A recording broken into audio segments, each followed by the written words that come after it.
everyone, welcome to New Cooking. Today we're going to do barbecued steamed dumplings or barbecue bao. Let's make them really spicy. Did you guys hear that? Seems like a good idea. Let's give that a shot. All right, let's get cooking.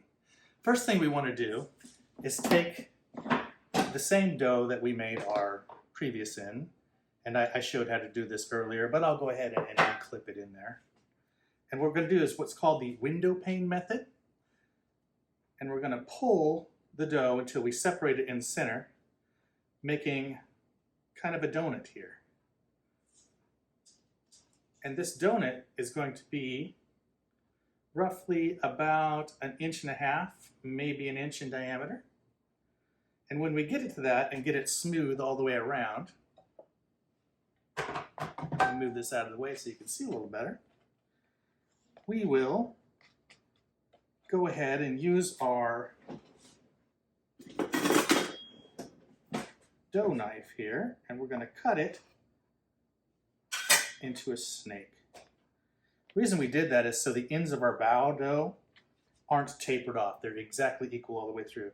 And what we're going to do is cut this dough into equal parts. I would say probably for what we're going to do today, about 2 inches in length. And we'll put that on there using the palm of our hand and an unfloured surface. This dough isn't very sticky at all, so that's not going to be a problem. We want to press this dough out, making it thinner on the edges than it is in the center. We want a little hump in the center, and that's going to keep that bottom, well, it'll keep us from getting soggy bottom, as they like to say across the pond. That is going to give us 1 round. I'll be right back with the rest. All right, here we have our char siu from the last video that we made. I first chopped it up into small pieces. And to that, I've added 2 tablespoons hoisin sauce, 2 tablespoons honey, and 1 tablespoon sambal oleg. Good, you made it spicy. Okay, we're just going to ignore that. I think that's just a voice in my head. Now we're going to go ahead and create the bao, just as we did with the pork bao before. As you can see, I'm not very talented at this. This takes a little bit of technique, which I don't seem to have. But as long as we get the tops pinched together, I think it's going to come out just fine for us. I always like to give mine just a little twist at the top to make sure that, they don't explode while we're steaming them here. Well, they won't really explode, but what they'll do is leak out the top. And I'm just going to go ahead and finish these up.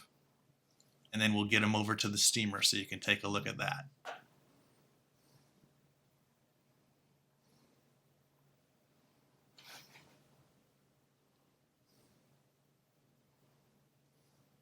Now with most steamed buns, you would use your thumb to hold the filling in while you push it.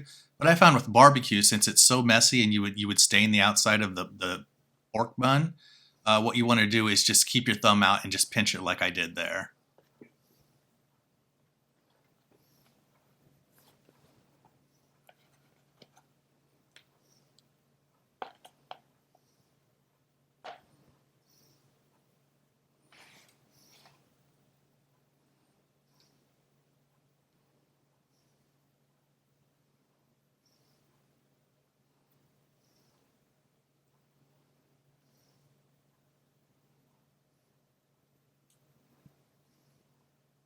And voila, we have it. Last one done. Doesn't look too bad for an amateur.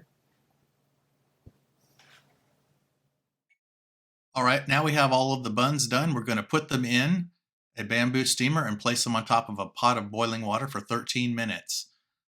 Even though the filling's cooked, we still need the full 13 minutes to cook the dough. All right, it's been 13 minutes now. Let's take a look and see what we have. Wow, those came out great. I can't believe how good they look.